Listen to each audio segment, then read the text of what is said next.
लपंडाव मालिकेच्या येणाऱ्या भागामध्ये जबरदस्त असा ट्विस्ट येणार आहे। तर प्रेक्षकांनो, इथे आता सखीला देशोधडीला लावणाऱ्या मनस्वीची सखीने त्याचबरोबर कबीरने घरातून कायमस्वरूपी हकलपट्टी जेलमध्ये केलेली असते। तर इथे मनस्विनीची हकलपट्टी जेलमध्ये होताच तेजस्विनीने आपल्या घराचा उंबरठा हा लक्ष्मीच्या पावलांनी ओलांडलेला असतो। तर प्रेक्षकांनो, येणाऱ्या भागामध्ये कशा पद्धतीने या गोष्टी पुढे घडत जातात आपण सविस्तरपणे बघूया।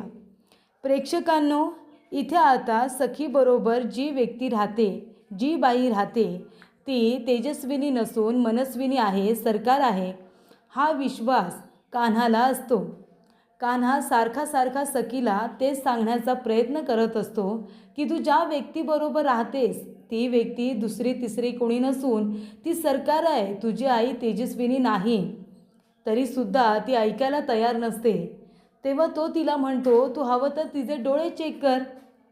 डोळे चेक करण्यासाठी डॉक्टरांना बोलावल्यानंतर मनस्विनीने कबीरसमोर खूप मोठ्या सत्याचा खुलासा केलेला असतो की तुझे डोळे खरे आहेत, हा रिपोर्ट कसा काय आला। तेव्हा ती म्हणते की 99% माझे डोळे गेले असते, फक्त 1% असा होता की माझे डोळे गेले नसते आणि त्यासाठी मी रिस्क घेतलेली आहे। 1% रिस्क घेऊन मी माझे कायमस्वरूपी डोळे निळे असून मी त्यांना ब्राऊन केलेला आहे आणि ती सर्जरी मी केली आहे। तेव्हा इथे आता कबीरला विश्वासच बसत नाही की मनस्विनी असं काहीतरी करू शकते, पण मनस्विनीने हे केलेलं असतं। प्रेक्षकांनो, तिने आपले डोळे ब्राऊन केलेले असतात, त्यामुळे सखीला असं वाटतं कबीर खोटं बोलतोय, ही माझी आई तेजस्विनी असूनसुद्धा माझ्या आईवरती तो स्वतः फसवा असून संशय घेतोय।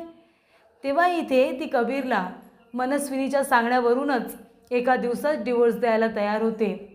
डिवोर्स पेपर घेऊन ती कबीरकडे जाते आणि म्हणते डिवोर्स पेपर साईन कर। कबीर म्हणतो की मी डिवोर्स पेपर साईन करतो, पण कान्हा महाडिक म्हणून लग्न तुझ्याबरोबर कान्हा महाडिक म्हणून केलं होतं ना, मग साईनसुद्धा कान्हा महाडिकचीच असेल, कबीर किर्लोस्करची नाही। माझं खरं नाव आहे कबीर किर्लोस्कर आणि कबीर किर्लोस्कर म्हणून मी कधीच तुला डिवोर्स देणार नाही आहे। आता आपलं नव्याने नातं जोडलं गेलेलं आहे, असं आता कबीर तिला सांगत असतो। सखीला त्याच्याबरोबर राहायचं नाही आहे, पण तो तिला विश्वास देतो की माझं प्रेम आताचं नाही आहे, तू आत्ता माझ्या प्रेमात पडली होतीस, पण मी तर कधीपासूनच तुझ्या प्रेमात आहे, जेव्हापासून तू माझ्यावरती प्रेम करत नव्हतीस, जेव्हापासून मी पहिल्यांदाच तुला चाळीमध्ये बघितलं आणि तुझ्यावरती पुष्पवर्षाव झाला होता, तेव्हापासूनच मी तुझ्या प्रेमात होतो आणि तेव्हाच मी ठरवलं होतं की लग्न करेन तर याच मुलीशी। फिल्मी वाटत असेल कदाचित, पण वाटू दे, पण सत्य हेच होतं, पण तू ते मान्य करायला तयारच नाही आहेस। तेव्हा सखी म्हणत असते, हे सगळं खोटं बोलतोयस तू, तसं जर असतं तर तू माझ्या प्रेमाचा स्वीकार केला असतास। मी तुझ्या जवळ जेव्हा येत होते तेव्हा तू कारण काढून लांब पळालाच नसतास। मग एवढं सगळं करत होते, मी स्वतःला तुला अर्पण करायला निघाले होते, तरीसुद्धा तू माझा स्वीकार नाही केलास। मग याच्यावरून मी कसं समजायचं की तुझंही माझ्यावरती प्रेम होतं किंवा आहे म्हणून। तो म्हणतो की प्रत्येक गोष्ट सांगितली पाहिजे असं नाही, काही कारणंसुद्धा आहेत आणि ते मी तुला योग्य वेळ आल्यानंतर सांगेन, आता नाही। पण हे डिवोर्स पेपर आता मी ठेवणार नाही आहे। तुझ्याबरोबर मी प्रेम करायला शिकलो, आयुष्य जगायला शिकलो, माझ्या या प्रेमाला तुझ्यामुळे नवे नवे रंग मिळाले, अर्थ निर्माण झाला आणि त्यामुळे मी तुला डिवोर्स तरी आत्ता देणार नाही आहे। कान्हा महाडिक म्हणून सही केली, त्याचा काही उपयोग होणार नाही, कारण डॉक्युमेंट्स हे सगळे कबीर किर्लोस्करचेच आहेत। कबीर किर्लोस्कर तुला कधीही डिवोर्स देणार नाही सखी, असं तो आता म्हणत असतो। ती म्हणत असते, काय किंमत काय तुझ्या खऱ्या सहीची, सांग ना काय किंमत आहे, तसंही तुला माझा पैसा हवा होता ना। तो म्हणतो की मला ती म्हणते 1 करोड हवे तुला।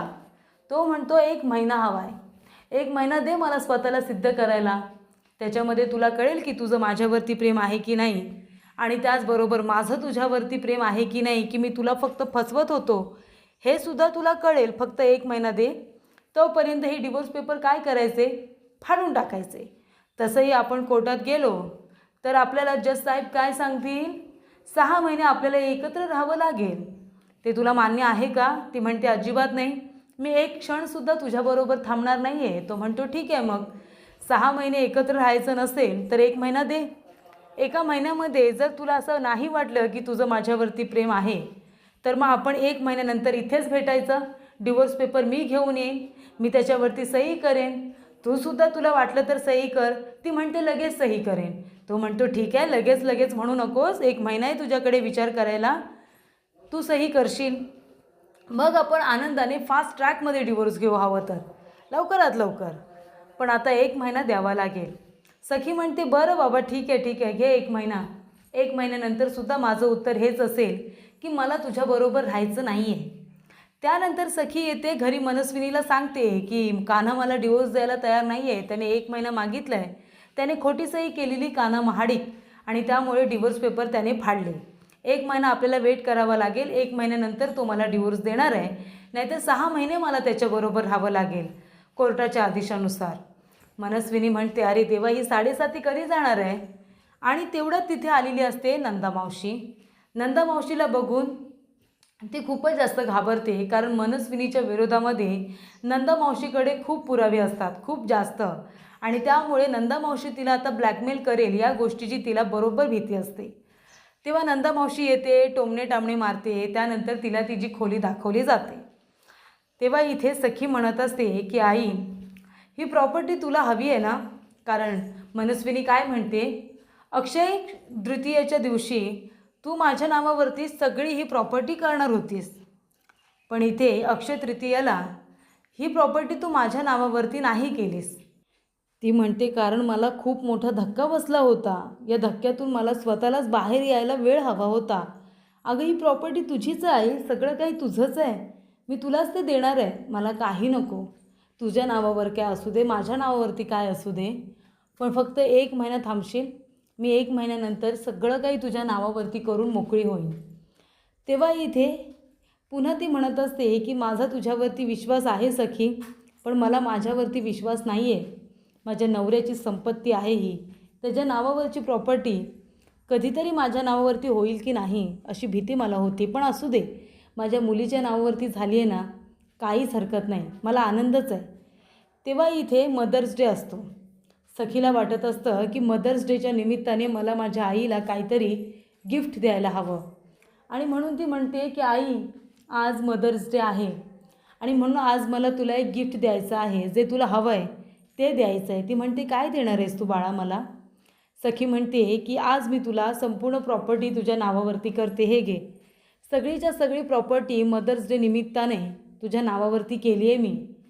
तिला खूप आनंद होतो, खूप जास्त आनंद होतो. ती म्हणत असते अरे वा, सगळी प्रॉपर्टी एकदाची झाली माझ्या नावावरती. नाटक करत म्हणत असते सखी बाळा कशाला, अगं कशाला घाई करतेस?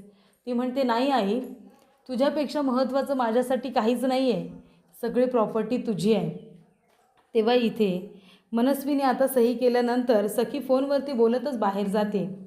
तेव्हा मनस्विनी म्हणत असते बघ तेजस्विनी, बघ तुझ्या मुलीने फायनली सगळी प्रॉपर्टी माझ्या नावावरती केली.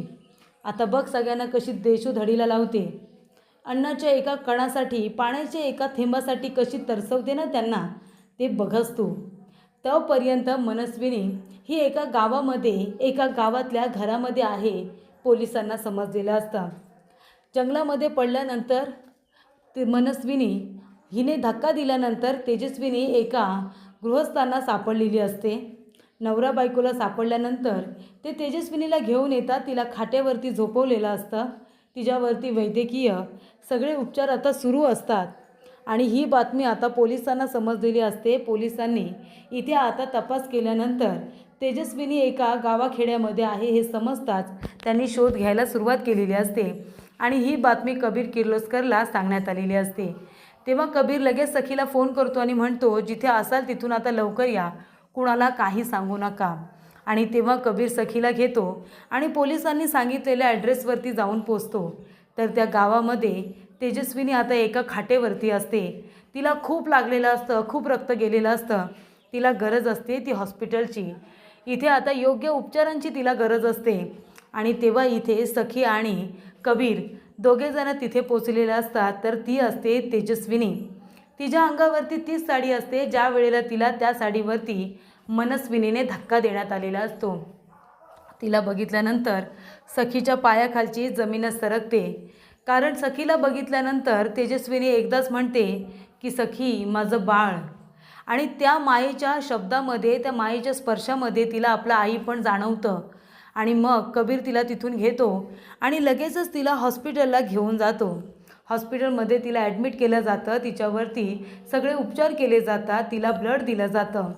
आणि तेव्हा प्रेक्षकांनो, इथे आता सखीला कळलेलं असतं की ही जर माझी आई तेजस्विनी आहे, याचा अर्थ घरी जी व्यक्ती आहे ती मनस्विनी आहे आणि जिच्या नावावरती मी प्रॉपर्टी केली आहे ती माझी मावशी मनस्विनी आहे. तेव्हा इथे आता कान्हा म्हणत असतो की सखी मॅडम, तुम्ही जरी प्रॉपर्टीचे पेपर साईन केले असतील पण तरीसुद्धा ते तुम्ही तुमच्या आईच्या नावाने केले. आणि तेव्हा आपण आता खूपच हुशारीने हा डाव पलटवायचा. आपण असं सांगायचं की ती मनस्विनी आहे आणि प्रॉपर्टी तू तेजस्विनीच्या नावावरती केली आहेस, त्यामुळे ती तुझ्या आईच्याच नावावरती राहणार आहे. तेव्हा सखी म्हणते पण हे सगळं शक्य होईल का? कान्हा म्हणतो सगळं शक्य होईल, तुम्ही फक्त आता तरी माझ्या बोलण्यावरती विश्वास ठेवा. ती म्हणते ठेवते विश्वास, पण पुन्हा माझा विश्वासघात करू नकोस, ही खरोखर माझी आई आहे ना? तो म्हणतो शुद्धीवरती आल्यानंतर स्वतः बघा.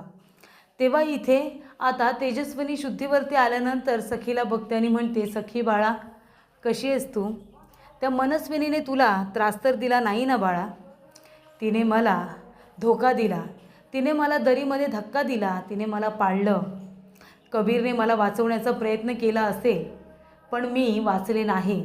मला असं वाटलं मी मरते की काय, पण मी एका गृहस्थांना सापडले आणि त्यामुळे त्यांनी माझा जीव वाचवला. तेव्हा इथे आता तिचे शब्द हे तिच्या आता लक्षात येत असतात की माझी आई तर अशी बोलते, म्हणजे मनस्विनी नाटक करत होती चांगलं वागण्याचं, हे सगळं तिला आता कळायला लागतं. तेव्हा तेजस्विनीला बरं वाटल्यानंतर सखीला तोपर्यंत कबीरने मनस्विनीबरोबर नाटक करायला सांगितलेलं असतं, आई मुलीसारखंच वाग. आणि मग तेव्हा तेजस्विनीला बरं वाटल्यानंतर कबीर किर्लोस्कर आणि सखी दोघेजणं मिळून इथे आता तेजस्विनीला घरी घेऊन येतात लक्ष्मीच्या पावलांनी. आणि येता येता बरोबर पोलीससुद्धा घेऊन येतात. आणि तेव्हा प्रेक्षकांनो, या ठिकाणी आता तेजस्विनीला तिच्या विरोधामध्ये गुन्हा दाखल करतात आणि म्हणतात की बंदुकीच्या धाकाने ह्या बाईने माझ्याकडून प्रॉपर्टीचे पेपर साईन करून घेतले, माझ्या आईला दरीमध्ये धक्का दिला. तेजस्विनीचं स्टेटमेंट घेतलेलं असतं. पोलिसांनी तेजस्विनीचं स्टेटमेंट घेतल्यानंतर मला दरीमध्ये धक्का देणारी मनस्वी आहे माझी बहीण, हे आता सिद्ध झालेलं असतं. ती म्हणत असते नाही नाही मी तेजस्विनी आहे. तेव्हा इथे आता हॉस्पिटलमध्ये असताना सखीने आपल्या आईला ब्लड दिलेलं असतं, तेव्हा तिचे ब्लड सॅम्पल मॅच झालेले असतात, तेव्हा तीच तिची आई आहे हे सिद्ध झालेलं असतं.